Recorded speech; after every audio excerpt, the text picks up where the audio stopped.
All right. I'm going to start the recording and then you're free to take it away. All right. I'd like to call to order following the revised agenda for Planning and Zoning Commission for Thursday, August 29th, 2024. We're starting a little bit later. It's about 5:35. According to my, no, 5:34. There we go. Begin with roll call. Todd? Todd Brown, present. Kathy Green, present. Charles Dalton, present. Peter Sante, present. John Miller, present. And Chair Angela Dye, present. That's a new twist, Todd. In the room we have. Said not present. In the room we have Dan Enright with Town Council as our liaison and staff. We have Ron Quarles on Zoom via his phone. Is he unmuted? Yes, he's Yep. unmuted. Can you hear me? Yes, I can hear. you. Okay, very good. And Ally? And Michelle. Yep. And Piper Mhm. Miller and Michelle Dodds, who I look at her and go, I know you from a long time ago. Also on Zoom. You don't need to call out the applicants, they'll introduce themselves. on Okay, the mic. very good. But we have at least two in videoed. Anyway, anybody else on participants on your Yes, we side? do have other members of the public, but we don't need to call them out. Okay, very good. So that's why we're not calling you out, just to let you know. All right. We have a quorum. Approval of the minutes of June 27th, 2024. If they're okay, I'll entertain a motion. Otherwise, Kathy. I move to approve the minutes of June 27th, 2024 as presented. Todd seconds. All right, we have a motion and a second to approve. Any discussion? Okay, Kathy? How do you vote? I vote yes. Todd? Todd, yes. Angela, yes? Charles, yes. Peter, yes. John, yes. Okay, approved. So we have staff announcements. We have a new person in the room for all of us to be working with. Michelle Dodds, she's the interim historic preservation and planning director. Welcome. Thank you very much. I'm very happy to be here until you have a permanent person, and I'll do the best job I possibly can. Thank you. You know, from experience, you'll do wonderfully. Thank you. She has spent a lot of time getting up to speed in a very short, what, week? Less? A little My over a God. week. Yeah. Wow. And the next item under staff announcements is a reading of the public hearing procedures. You want to I'll share that. kind of introduce that for everyone. This is something we're going to be implementing on a Oh, regular basis now. oh, maybe it's down here.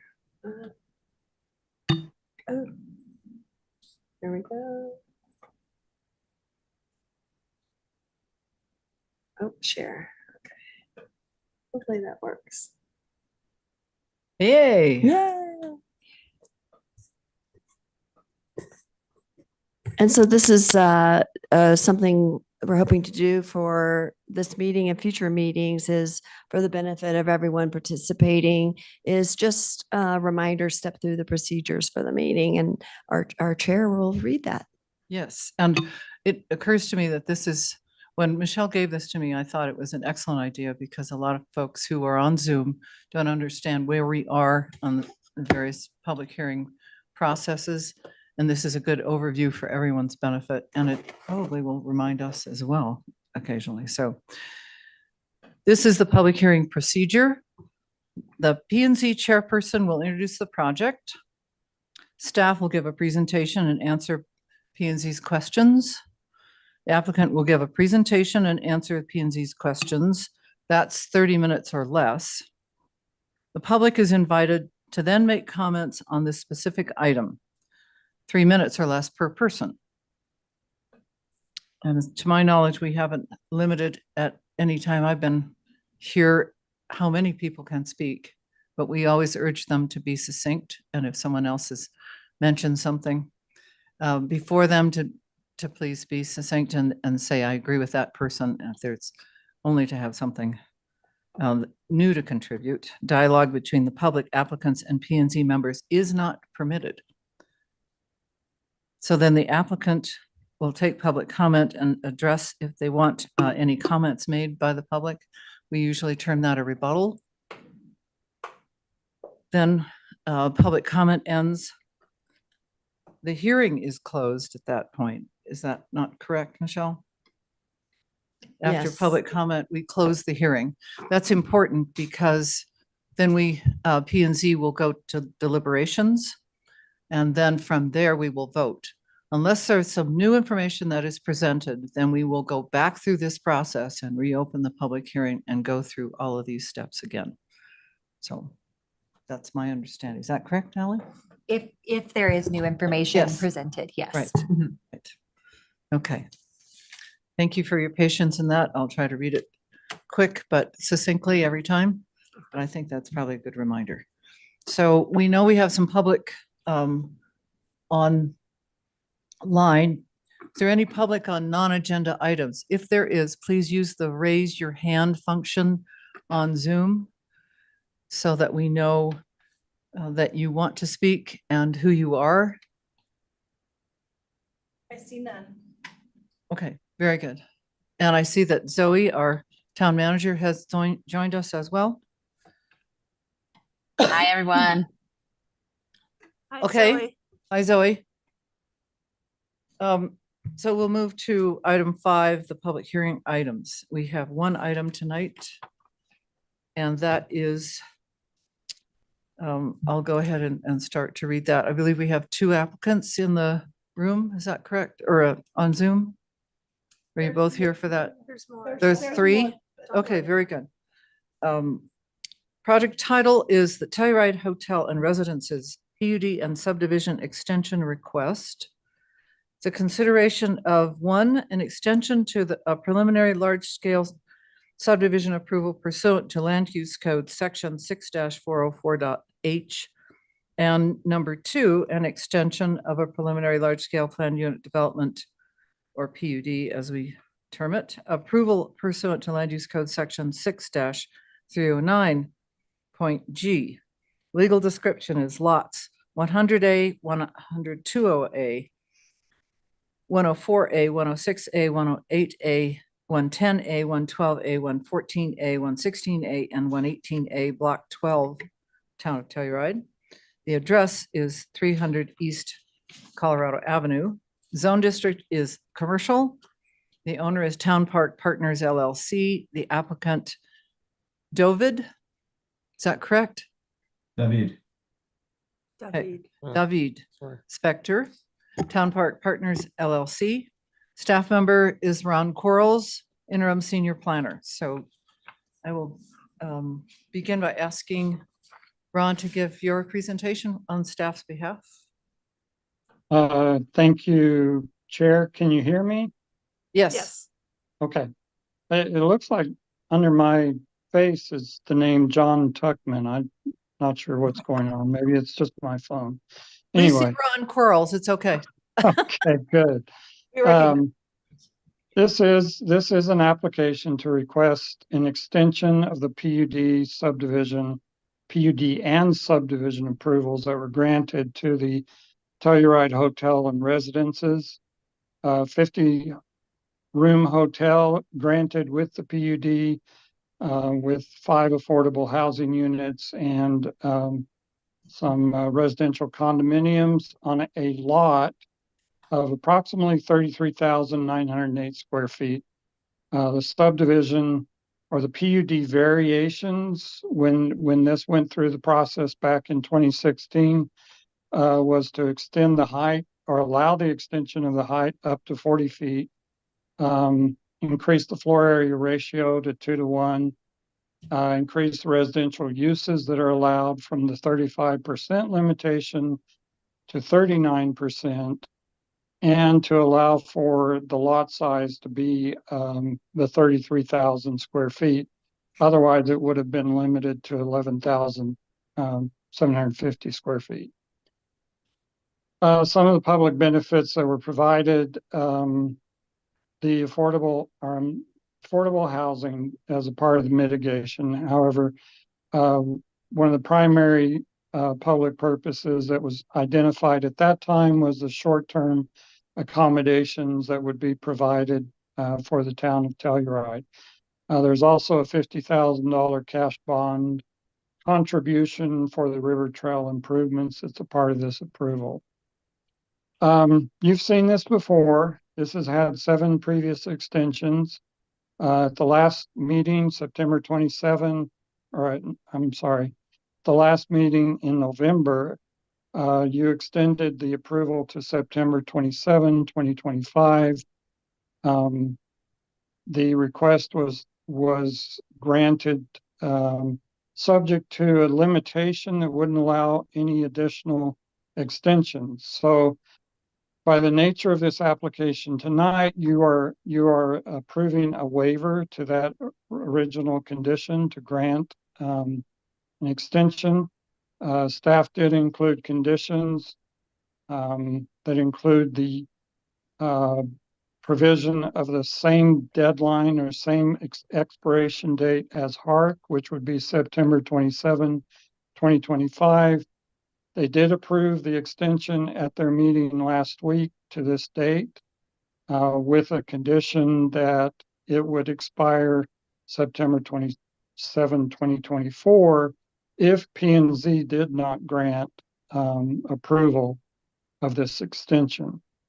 If the extension is not granted by P&Z, then what that means is the applicant will have to move pretty quickly to get everything done by September 27, 2024. One thing that we as staff are concerned about, and we'd like to suggest to the Planning and Zoning Commission, that there be a condition if an extension is granted that would require the use of the site or establish the use of the site for parking for the benefit of special events or public events. That's something I think that the owner has agreed to in the past. And I know the P&Z has always identified that as one of the priorities while the property is not being developed. And with that, I'll try to answer any questions. That concludes my presentation. Okay. Yeah. Thanks, Ron. Angela. Oh, sorry. Michelle. Yes, Michelle, you have a question. Yeah, just in addition to the festivals and public events, I think also for construction projects.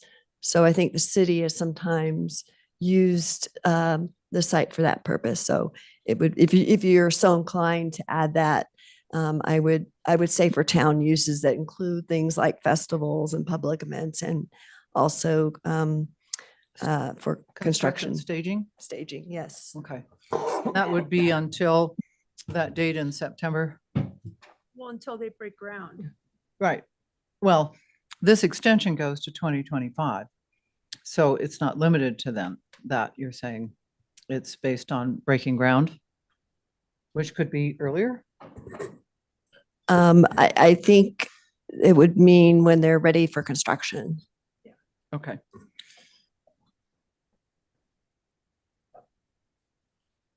All right, so let's hear from the applicant. If anybody doesn't have, Could we ask anybody have questions for staff? for staff, please? Ron or Michelle, are you guys aware of any projects taking this long before? Have you done any checking on that, or is there any commentary you can provide on examples or comparable? I'll Okay. refer to Ron on that one since has a longer history here than I do. The only one that I can think of that I've been involved with is downtown. My brain, it's been a stressful day today, so my brain's not quite working the way it should be. Can't remember the name of it. The Nugget Building, sorry. Nugget The building. Nugget They're Building. working on it, Peter, and it's much older. Okay. Any other questions? Didn't This has been done before? the Ballard that. 2 Oh, whatever, that's true. went for at least 10 years. Where is that? Ballard too. Ballard 2 Okay. across from the, South Pine. South Pine, across from Smuggler's Brew Pub. It was just a dewatering hole for a decade. A long time. Wow. So this, did you have a further question, Peter? Just to, I think what I heard, if there is not a eighth extension approved tonight, the applicants have about a month. And then their deadline is they need to submit for a permit, No, or what's? It's actually more extensive than that. Let's see here. Yeah, so they have to work to complete and record a final PUD, final large-scale subdivision plat and related documents before that September 27th date. and I'll just ask this question of Ask it as a question. as of Ron or Michelle. My understanding and what I need to know is you can complete a subdivision and a PUD, and then it can sit there for 10 years before they apply. As long as you've done the final stage and it's all signed off, it can sit there for 10 years before it applies for a building permit. And is that correct? Only if extensions are granted I don't, to the final approval. Can you review that process? In other words, if permits aren't issued, then you'd have to extend the final approval for the PUD and subdivision. Well, not subdivision, that would be recorded. okay, I mean, we've had a lot of subdivisions that sat vacant for years before individual lots were sold and building permits were applied for. But I'm thinking we've had PUDs that just went through all the steps. They might have done some of their improvements or bonded for them. And then they just sat silent with no extensions until they applied for a building permit. Once it's a final thing, but I guess I'm wrong. Or maybe Ally knows, I don't know. Is the vesting period 3 years, Ron? 3 years. Mhm. Well, that's vesting period for the certificate of appropriateness, that's correct.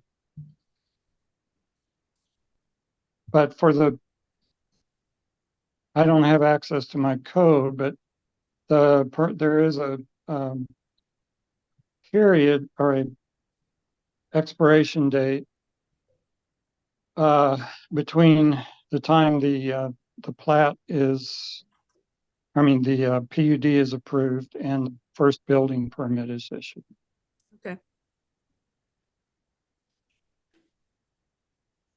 I have a question about you have a No, go question, ahead. John? I'll go after you. Okay. I have a question about the condition. Is this strictly for public events? Is this, I know it's been used for many different things by different people, so the condition is, Town, I know previous discussions with this commission have discussed town events, which seems pretty broad. And so, for example, festivals, other public events, and I think the AHA School of the Arts has also utilized the site. Ron, correct me if I'm wrong. And for city construction projects, for staging. construction- Yeah, staging stuff. Okay, just wanted to clarify. Go ahead, Ron. All right, I'm sorry, I've got to leave the meeting early, so I apologize for doing that, but No worries. glad I could be here for this, this Yeah. part of it, so I'm sorry. Appreciate that. No worries. Thank you, Ron. Thanks for Thank you. joining us. Thank you, Ron. Okay, No. John. I won't try to Yes. be the legal authority here, but I'm Ask it as a- intimately involved with another PUD that has that limitation, Mm, that if the building permits are not pulled in a certain period of time, then it all collapses back. And you have to start over. Start over. And in that project's case, it was 3 years. And I'm looking at the code and under section 5208, it is 3 years. 3 years. So it remains vested for a period of 3 years from the effective date of the site-specific development plan, which a PUD is. Okay, thanks for that clarification. John, did you have a question? I think I already know the answer, but I want to Staff. ask it Of for staff. Yeah. yes. We had seen this item or a different item with the same property a few months back. And in that item, it was a work session where they were requesting changes to the application. I just want to verify that this does not change anything. This would still keep all of the original PUD standards or public benefits in place. This would simply extend the previously approved application. That is my understanding. We're here to discuss the extension. Perfect. Just the Plural. extension. Thank you. Great. Any more questions of staff? Seeing none, applicant, would you like to do your presentation? Yes, I'd like to share my screen. Please let me know when you're able to see that. You're able to do it, yeah. Yeah, and Dovid, you're doing the presentation? Yeah, if I was going to share my screen, are you able to see it? Yes, we Yes. are. And just be sure, have the rest of your team members introduce themselves to if they're going to present. Absolutely. Well, thank you for the time tonight. Everyone can see the presentation? Yes. Good evening. My name is David Spector, and on behalf of Town Park Partners, we are requesting the Planning and Zoning Commission to approve an extension of the previously granted preliminary subdivision and PUD approvals for the property located at 300 East Colorado Avenue. I want to thank the P&Z Commissioners, Chair Angela Dye, Vice Chair Kathy Green, and the staff for their time this evening. Before we formally acknowledge the significance of this request, I want to tell the committee 3 things. 1, per the committee's request, we have changed the name of the hotel to Hotel Telluride, Hotel Colorado Telluride, and the final name will be determined upon a branding exercise. 2, even though we agreed to a conditional approval in November, we are back in this room virtually to request an additional extension. And 3, I elected to take the meeting virtually today because there is a lack of hotel rooms available in town due to the film festival. And the committee told me in November that they don't want to see me again in this room. With me tonight is DJ Gratzer, of our architect with 4240, and Chris Knight at the Cumming Group. Town Park Partners purchased this property 5 years ago on May of 2019.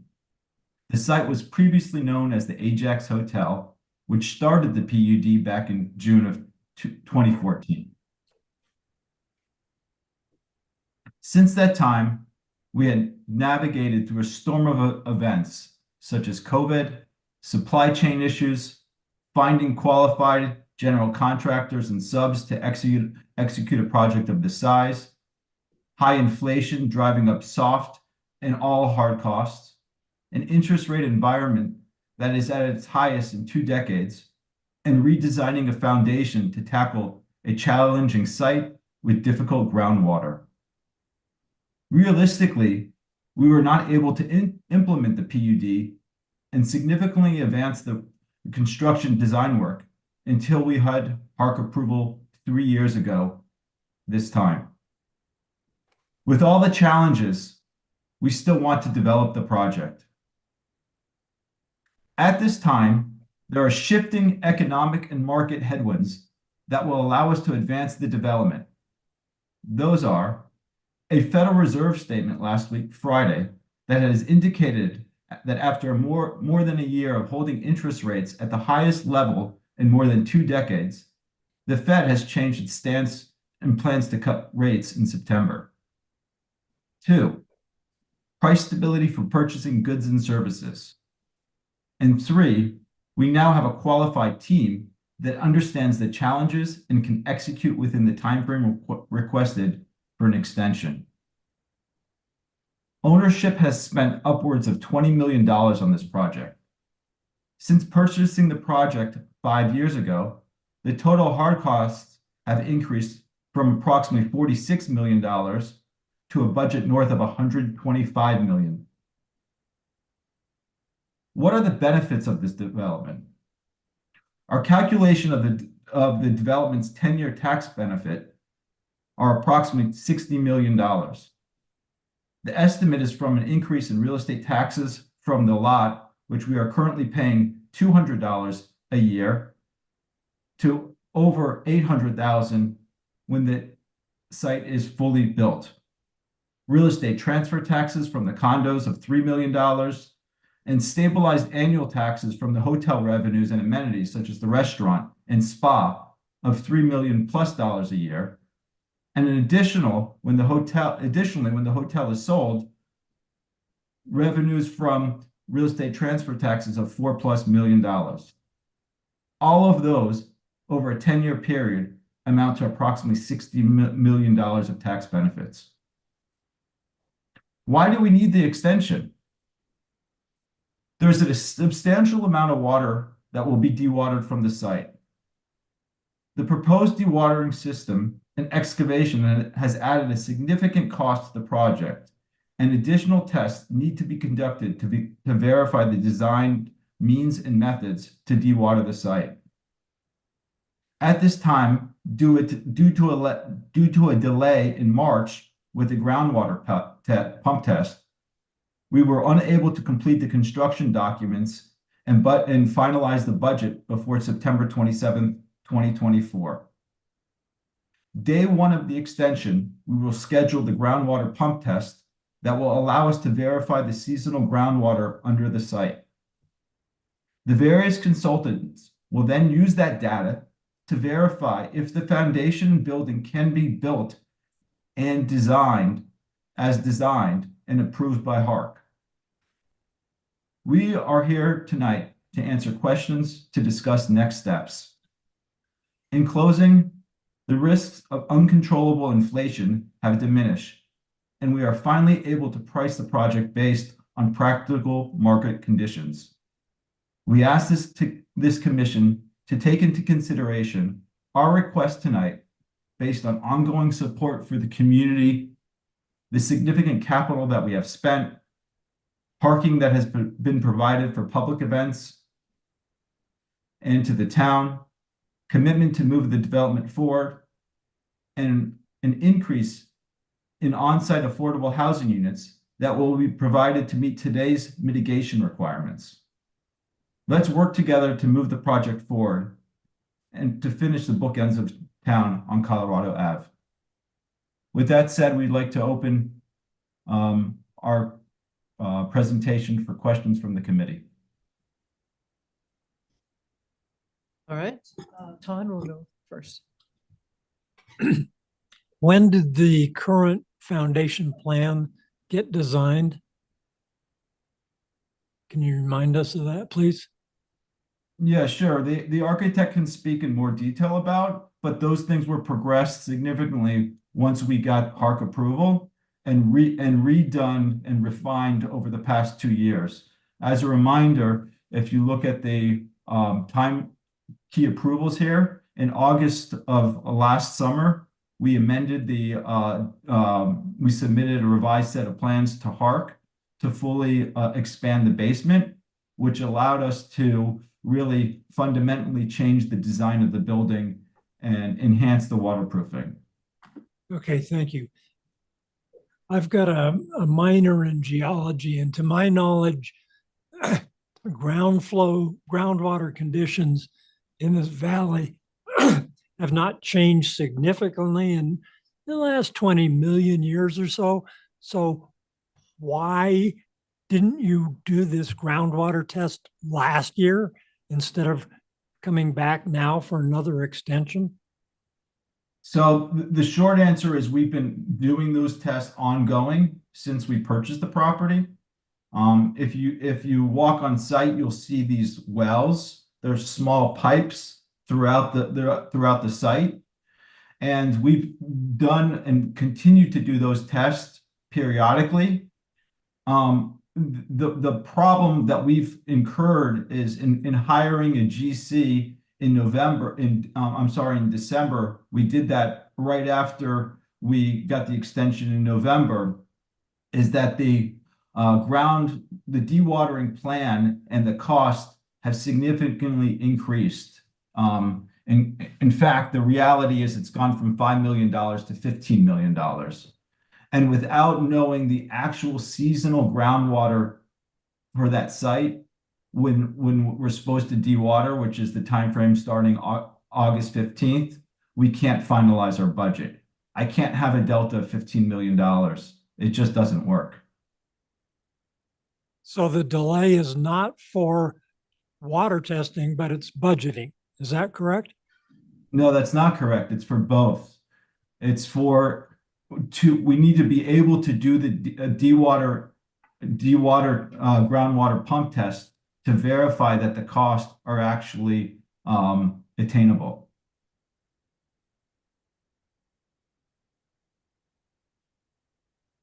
Kathy. My question is similar to Todd's. I majored in geology. The highest time of the year in the past has always been in May and June for groundwater. That's why we have the provision that you start building in the high groundwater district like this lot is in, that you start in August, you don't start in April or May, right when the water's coming up.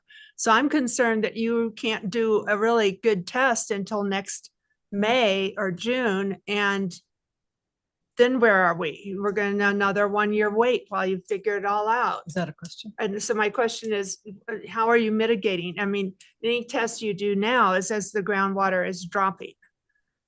Sure. I'll speak to that briefly, and then I would turn into DJ to add some more information. But as you know, we cannot start the dewatering until August 15th. Right. We want to see what the seasonal groundwater is at that time in that period, because that will be at the highest level for the period that we're starting the construction.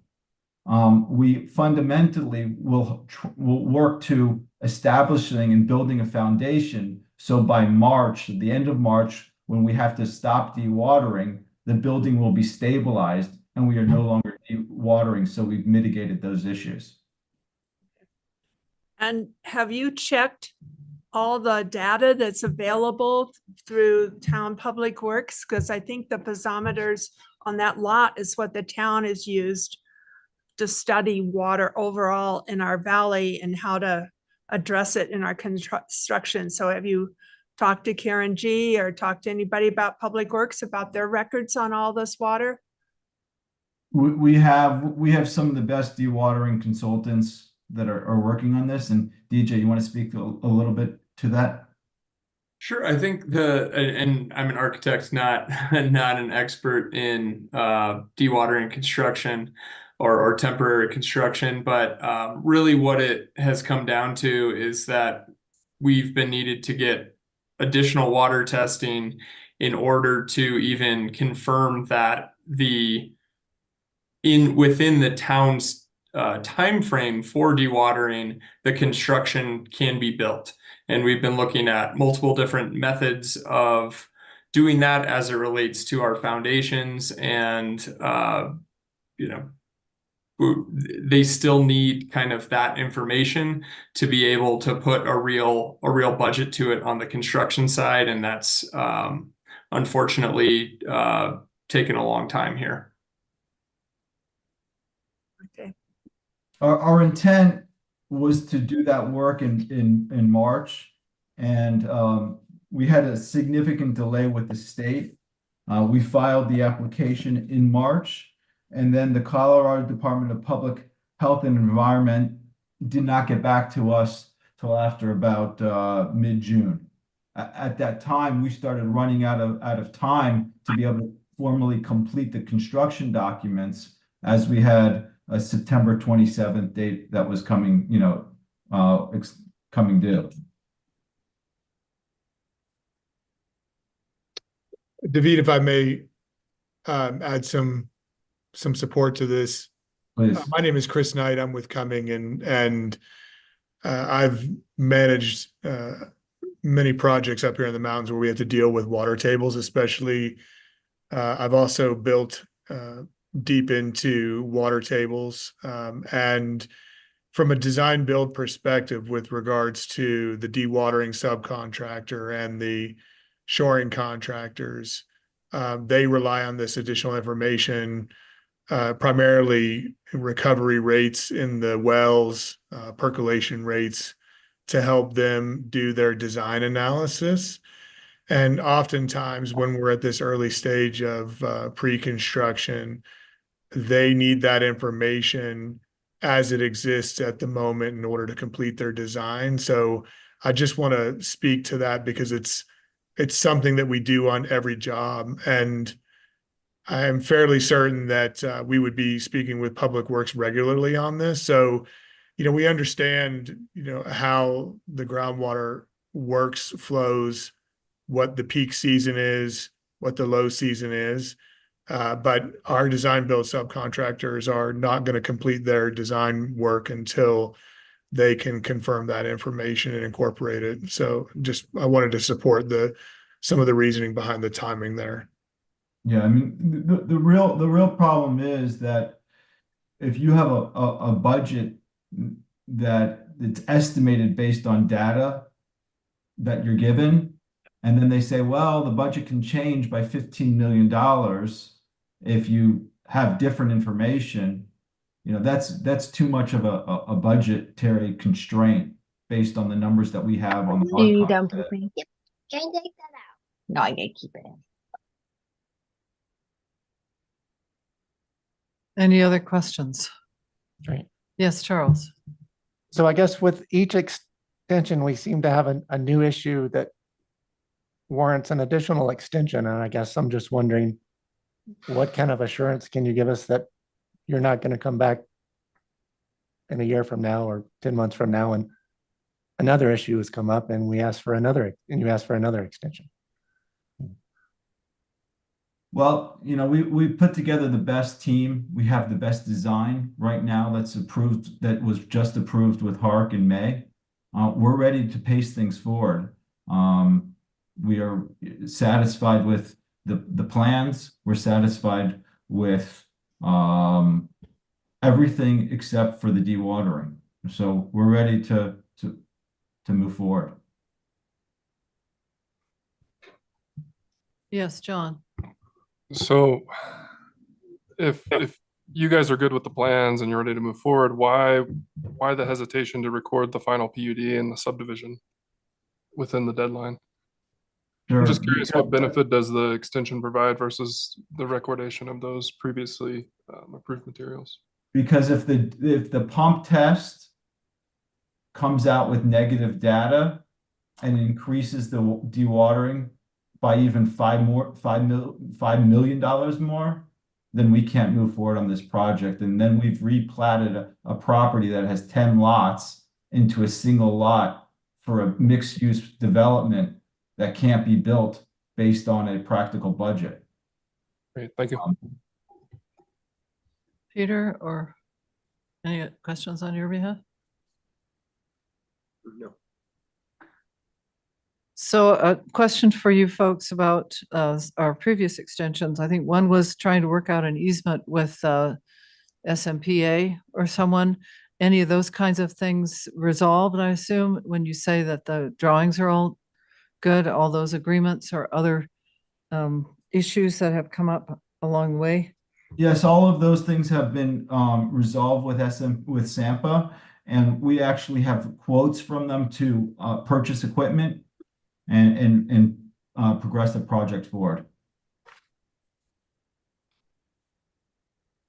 Okay, what about the request for a third condition about use of the area, the lots as parking in the interim? Sure. What we would do, which we previously have done, worked on each event case by case with the town or the festivals. I would ask that we continue to do that. We've been very, I think, forthcoming with the town and the festivals, sometimes about the constraints. So we will continue to prioritize number one, the lot for the town and for the festivals. But we need to do it on a case-by-case basis. Okay, so that's a previous condition that you have agreed to, and you're all right with what we're proposing to add to this extension as a third condition? Yeah, but can you just reiterate that condition will be reviewed independently for each specific event with a license agreement? I think that was proposed by staff, so I'm going to ask staff about what their intention was. Just to ensure that they remain open for those town uses until they're to a point where construction is beginning and it's not feasible. Can we clarify? I mean, is there a fee? Is this free use or is there a fee for the use? Or Well, it sounds like they have a license agreement with people that utilize the site. And so Yeah, so I will just to give an example, we previously were in discussions with the town to use the lot for staging for the Voodoo staging. And unfortunately, we could not come to terms on a fee structure with the general contractor of the time. That said, we opened the lot and provided the lot for free for July 4th and other festivals to accommodate the town's request and other festivals. So that's why I would say I would like to do it on a case-by-case basis. And I need to review that independent of my own decisions with ownership as well. Yes, Todd. This is, Question?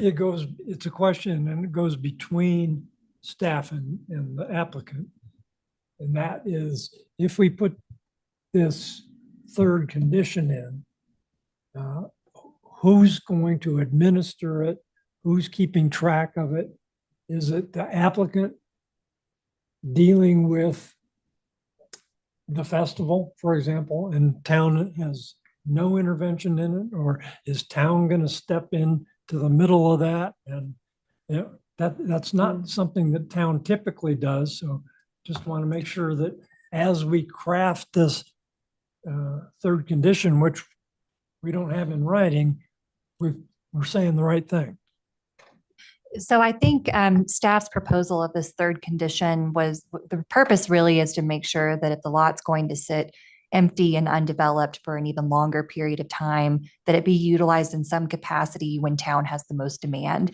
Town has no desire to micromanage this property, no desire to manage it during events. So I think it's an indication to the applicant that we would like to see the property used, but we are not looking to contract directly with any of the event providers, event organizers.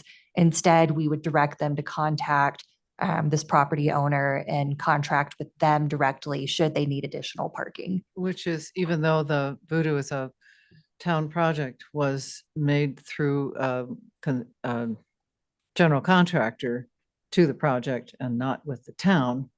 And that apparently fell through. So yes, Kathy. a I question. think if this becomes a condition that staff should hand us a written condition, because we have to hand Piper or sign a written, whatever we do, whatever motion, we have to sign off on it at the end of this meeting. We don't get to come back and see it in a month and approve it then. So we need the exact proper wording that is what the town is asking for, not Yeah, I just think they are discussed prepared. ideas. It sounds Yeah, like. and from what I'm hearing, I think we are in approval to the idea of what you guys are proposing. Okay, that was the fundamental basis of my question, but Yes. thank you. Thank you. If- Yes. If you give us one moment, I just put some, provided our attorney with some Specific proposed language. language, but I want to Okay, make sure she, Great, we'll take that up. she in verified it for deliberation just if a we second. choose to move forward with that condition. I But wanted to be also sure that the applicant was on board. I'd like to highlight something, and you know, this is not, maybe I'm out of procedure, but I would like to highlight that the current affordable housing mitigation for residential has actually increased from 60% to 90%. We did our calculation based on the affordable housing that's built on site, and we are actually building approximately 8% more than required by code. We're building 3,916 square feet on site. And the total required based on today's affordable housing, not based on what it previously was, what is 3,627. Based on the previous guidelines, we were at 3,300. Not sure that that's pertinent to the extension that you've requested. So what, are there any other questions here from the commission of the applicant? Nope. Okay, so do we have any public that's interested? If so, raise your hand, please, on the Zoom function. I see that. Okay. So at this point, without any more comments, and we're satisfied with questions so far, I would move to, or would choose to close the public hearing. And we'll go into deliberations. Who wants to start? We have, just for clarifications, we have a move to approve an extension that actually, one motion, is that correct? It's actually, it looks like it should be two. I believe, and correct me if I'm wrong, Ollie, I believe you can make one motion because there are two subparts to that item. And so just make it clear you're approving, if you're doing so, both extensions. And it's also, I noticed I'm just looking at what was provided to us here, that the hearing held on August 29th, not the 22nd. Is that a correction? Yes. Just for anybody who's going to make the motion, they should know that. Oh. Yeah, no worries. And then we also have a motion that would deny it as well. So who wants to start deliberation? Kathy.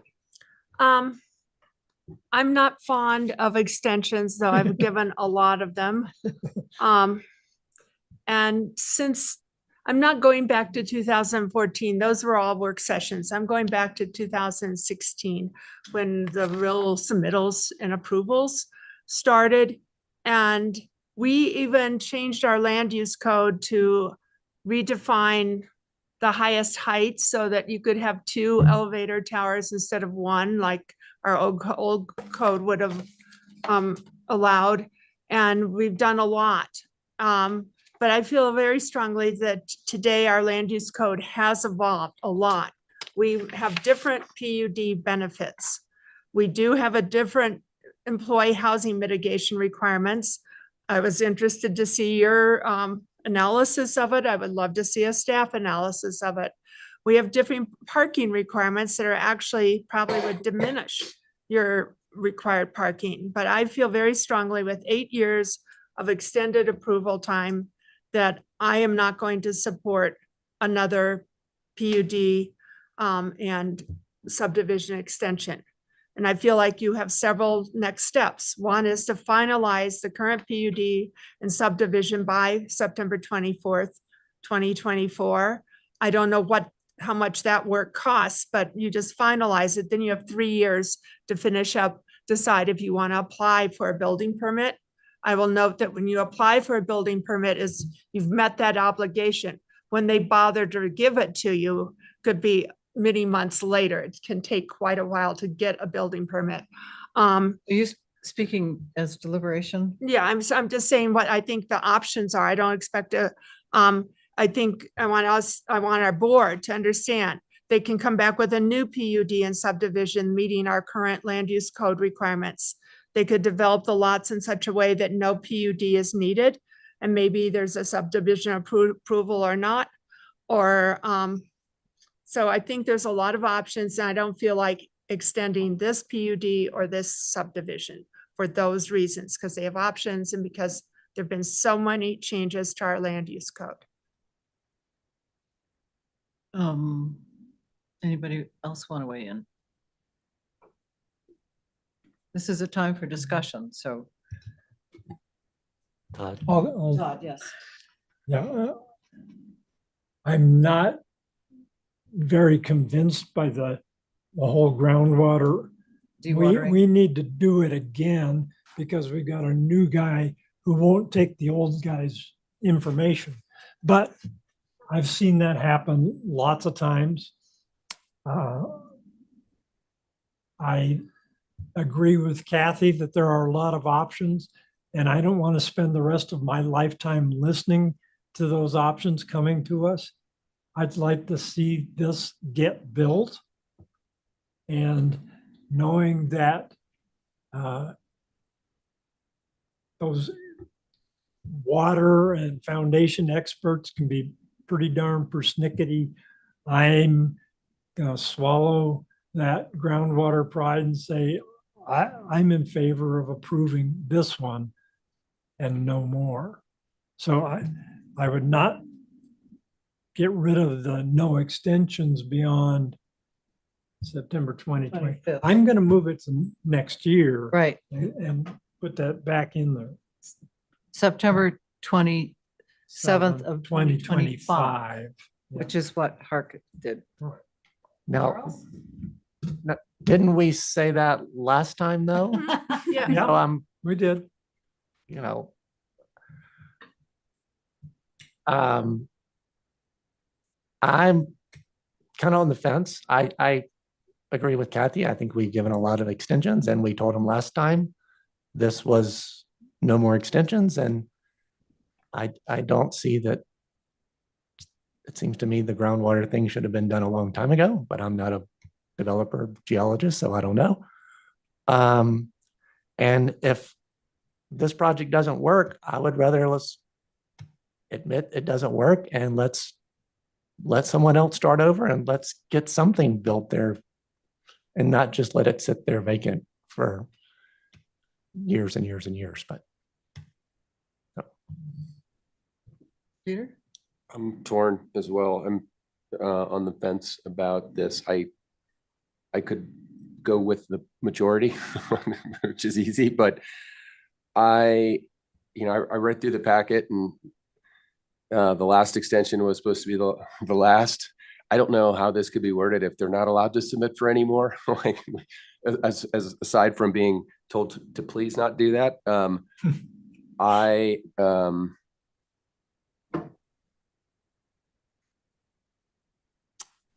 I could go either way, but I think it is very close, and I hope they appreciate how close they are to not getting an extension, because I think it's challenging to imagine justify it when you're looking at the calendar, and there's seemingly an unending list of challenges, and I can appreciate that, but it's got to reach a point where it's going to move ahead or not. So, John? Well, I think I tend to agree with Todd. Generally, I'd like to see this project come to a close at some point. When I look at the criteria for granting the decision, it seems like they are meeting those in terms of a legitimate need. And I know that's debatable with the commission here, but it feels to me that the need is legitimate between the COVID shutdown and the lending environment having changed over the past 2 to 3 years.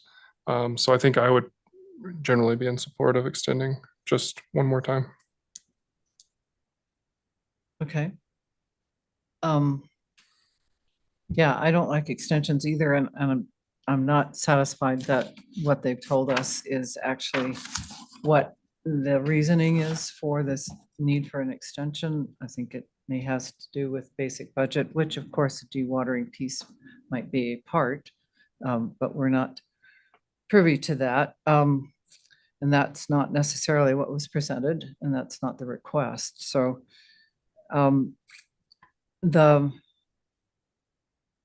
the start of, I mean, it's been almost a year since we were asked to extend previously. That was asking for something else. So there have been several years to check the dewatering, and if that's in fact the case, I don't understand that either. So over several both dry and wet years. So that might that means that I'm on the fence as well. So how do we get off the fence one way or the other here with what has been presented, what the information that we've been given? We make a motion and vote. Yeah. Yep. Kathy? I move to deny an extension of the preliminary large-scale subdivision and preliminary large-scale planned unit development at 300 East Colorado Avenue by Town Partners LLC to expire on September 27th, 2024, based on the information within the staff memo of record dated August 29th, 29th, 2024. This motion is based on evidence and testimony provided at a public hearing held on August 29th, 2024, with notice of such hearing provided as required by the Telluride Land Use Code. Is there a second? I'll second it. Peter seconds, yes. Just a point, the date of the actual report was August 22nd for the 29th. So the 22nd would I be. would like to correct to say that then. Okay. Peter, do you accept that? I accept. Got it. Thanks. Discussion. We have a motion before us to deny, and that, as I understand it, is all we need to say about it. We don't necessarily have to say anything in terms of justification, but that's just the way the motion is written. So we want to take a vote here. Any more discussion? I think we vote. Okay. Todd? Todd, no. Kathy? Kathy, yes. Angela, yes. Charles, yes. Peter? Peter, yes. John doesn't get to vote. And John is an alternate. So that's Four. 4-1 to deny. So that's where we're at. Moving on to the next item.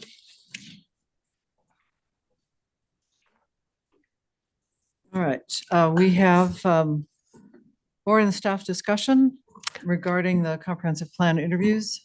Yes, Chair, members of the commission, just explaining where we are on the interviews for the Planning and Historic Preservation Director position. We were trying to schedule those for September 4th. That became a challenge. And so we looked at some other potential dates. And we did check the availability on their next regularly scheduled meeting, which is September 26th. September 26th. We do have some items on your regular 5:30 agenda, but there is availability in this room and staffing to meet at 1 o'clock to review. We would want at least 4 hours, if not more, to interview the people. And so I know I checked with our chair. She was available for that date, and just wanted to see if you wanted to move forward on September 26th, if you would be available at 1 o'clock that day. But yes. Yeah, Kathy, you I just will mentioned. be in an art class in Mm. Taos, New Mexico, all day Mhm. long, and it has evening components as well. So Okay. I'm going to be missing 100% of that day, Of the 26th. of the 26th. Okay. So the implication is then on the 24th, or do we have a quorum for I don't the know. 26th? I'm probably the only one that can't do the 26th, I'm let's check. guessing. Let's check. Mhm. Todd? I'm available on the 26th. Okay. I'm available. Peter? You looking? I'm available. Okay. This would be in lieu of the meeting we were talking about next week. Right, instead of going to another location, we could have the meeting here. Peter's on a river. Peter's trip on a river trip? Yep. Okay, so we would have On the window. 4 or members. And it's what, half plus 1? So that's how many we would need for the interviews? I don't even No. know if we need a quorum. I don't know. Yeah, we wouldn't be making a. You would be making a recommendation recommendation to the town The council. object is to, we've had a meeting to go from the original 8 submittals to 4. And bring those 4 would come to all of us to look at for review and hopefully shortlist to 2 and recommend those 2 for council to hear interviews and choose the final applicant. This is a big deal. The comprehensive plan doesn't come around all that often, so and we know everybody has stuff going on, so that's not at all the issue. We could delay to October, but we've done some scenarios about how that might coincide with when this consultant would get on board, when we need public participation. Do we want that in January or in February? And it does shift some things. They would, if we went to October, they'd be contract negotiations a little tight before the holidays, actually, back and forth, and get to mobilize. So we might be a little bit later with some public participation, maybe early February instead. I'm not sure if that's critical or not, but the other part of that, of course, is hiring a planning director. That's in the works right now. That person will likely be on board by the 24th of October, maybe not by September. I'm uncertain that Right. when that would And occur. does that weigh in as well? Do we want that planning director on board when the hiring of a comp plan consultant is perhaps has their input as opposed to saying this is who you're going to work with? So So the meeting on the 26th is. to it's a interview- regular meeting. No, the 26th is a regular meeting. No, but the 1 o'clock meeting. It's on the same day. Same day. But that would be, the purpose is to interview the 8 Interview 4. or interview 4 Interview and the get it 4 down, shortlisted. get it down down to to 2. Okay. Now, in some cases, some of them would be here personally or hybrid. We don't know if that's actually a request of staff to have them here in person. So, they need some advance notice, of course. Does that answer your question? Then the next regular meeting where we do the same kind of thing, we meet early in the afternoon to interview those 4, then have our regular meeting later, is the 24th of 24th of October. On the 24th of October, I teach from 11 to 5 that day. I scheduled it so I could come to the evening meeting, but I can't change that commitment. And if you're going to do a hybrid thing, we need to figure out maybe Piper's Learn, but I remember maybe when we were doing the consultants for the visioning thing, one group was on there listening to the other group and we couldn't get them off. So So that's the way it will be because It's it's a public hybrid. It's meeting. a public meeting, so we can't, so all applicants will be able to listen in on the interviews. It's not ideal, but due to the fact that it will be a hybrid meeting and it's very likely that applicants will be participating via Zoom and not all here present, you can't hold any kind of executive session type situation for planning and zoning. So it's not ideal, but that is the way it will be. Okay. So But that's, wait, I have a question. I was on just that. going to comment on Yeah, that yeah. situation. That if we were to set up a steering committee that was separate from this body, that would deliberate on the 4 and recommend the 2 and do the interviews separately, not as a public meeting, then you wouldn't have it as an open interview for everybody. And an open interview is pretty intimidating. It's pretty tough. So it's Um, it's all a public process. So there is no way to have these interviews behind closed doors or to meet and discuss this without having the meeting be open to the public, which would include all applicants. We did ask the last time we did this for applicants to respect other applicants and not participate in those meetings, not listen in on those meetings for at least in real time for the other applicants. But it is only a request that we can make. It cannot be a requirement. I can say as a consultant, that only happened one time when it was a public meeting. And that was the city of Tucson. And we were not notified ahead of time. It was actually a public meeting. And it's very tough on the consultant side to have that happen. So I'm just lodging a I little don't, it's issue there. not But Kathy- completely fair, I think, either. Exactly. I think the ones going last, if they Yes. do see it, they have an advantage. Exactly. So I just, Yeah. based on the last time we did this. Right. I want to Kathy. know when this changed. Because it was, I've been here for 2 other master plans and for an aborted one. And we did not do those interviews. First of all, we didn't have Zoom. So in some ways that simplifies things. It makes it more expensive for the town because you have to pay for these people to come in. But we saw them, there was like a half-hour break for them to go wander around Telluride. And then we saw the next group and that worked. And that was the same way when we were interviewing people to be planning director or director of public works. I've been on a lot of those committees and we never had to have the whole group sitting there or, Joe Blow, the public sitting there while we're talking to these people. When did that change? I know when the Sunshine Law happened about 1984, when I was first on this board, but I want to know when this next step happened. So I don't think I can point to a exact time that it changed. I can just tell you that you probably hit the nail on the head by saying that COVID changed a lot of things and just expanding access.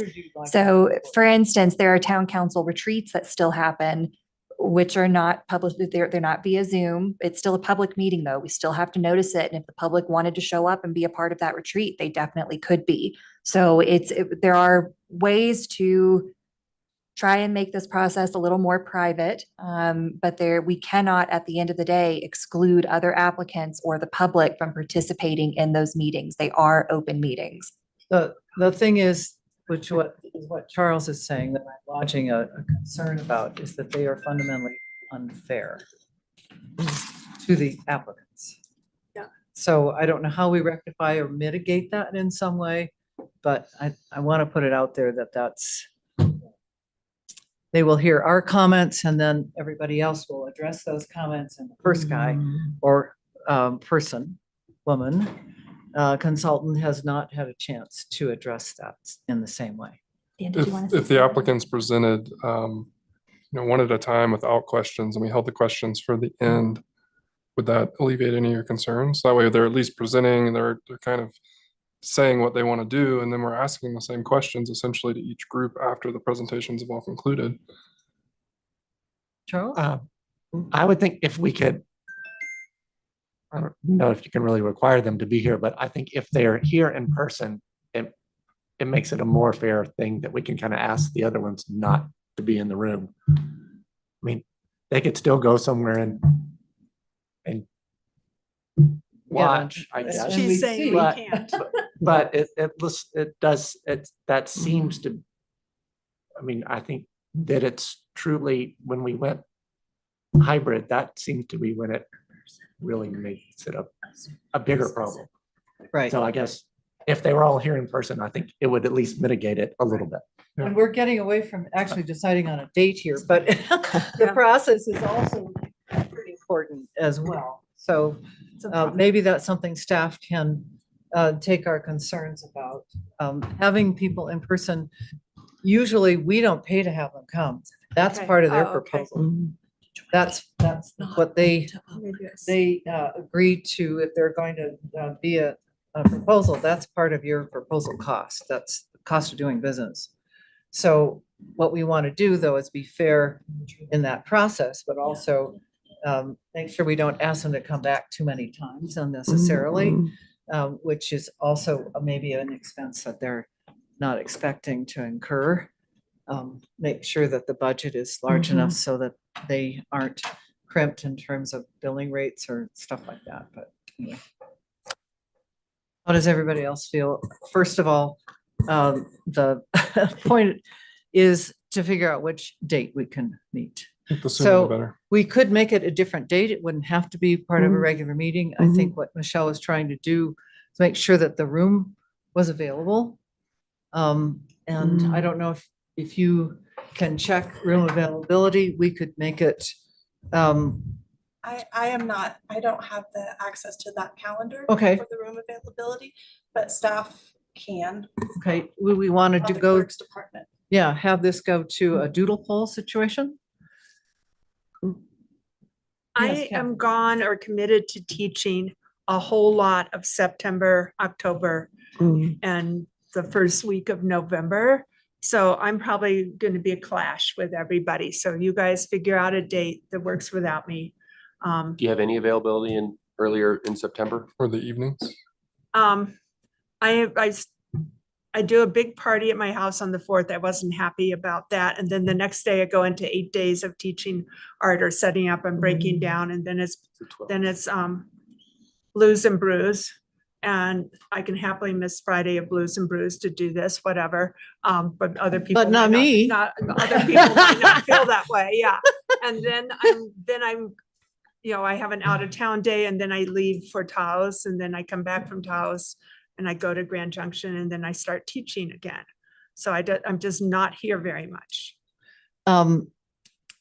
How would you like to proceed? We know we have 4, right? 4 folks at least, yeah.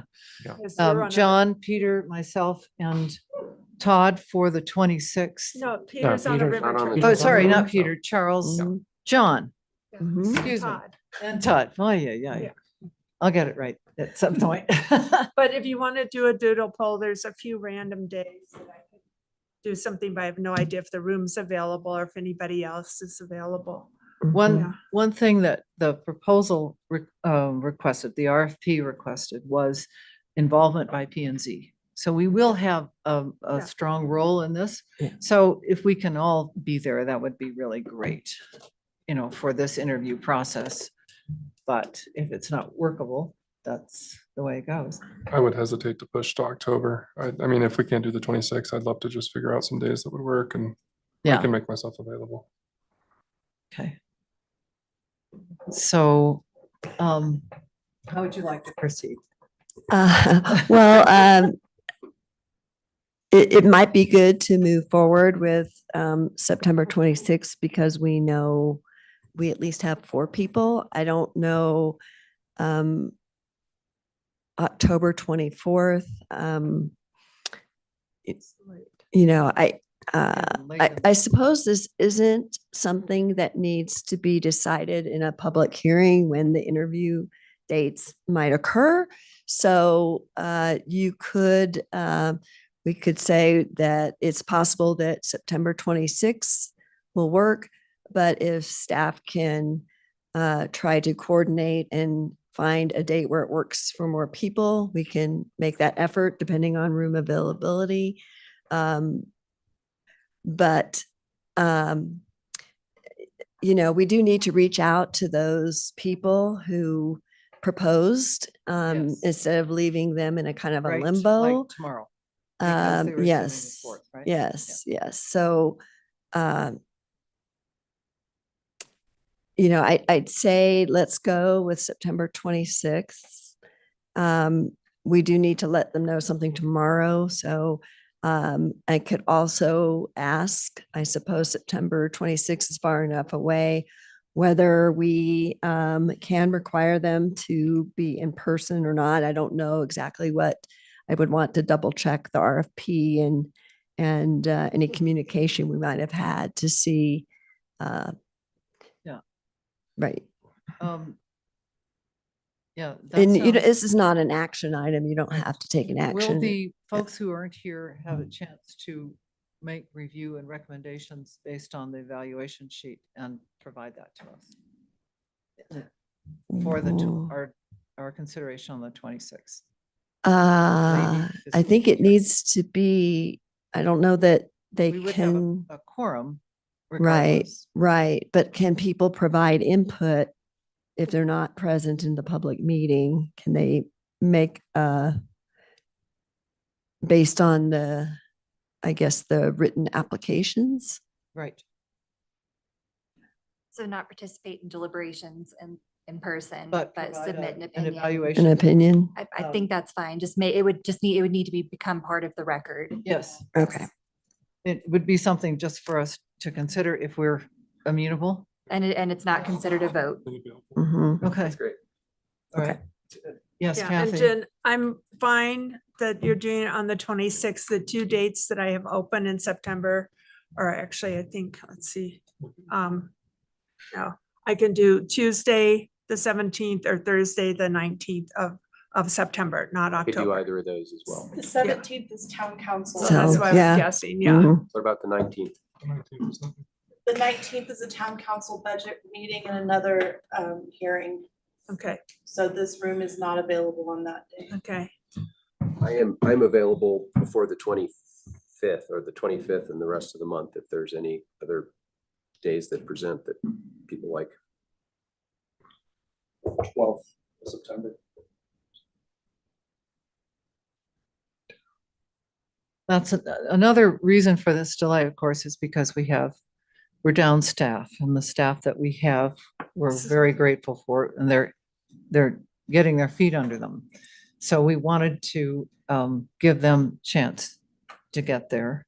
And that's why the 4th was just coming up way too early. I'm not sure that 12th is all that much better, but I'm happy to,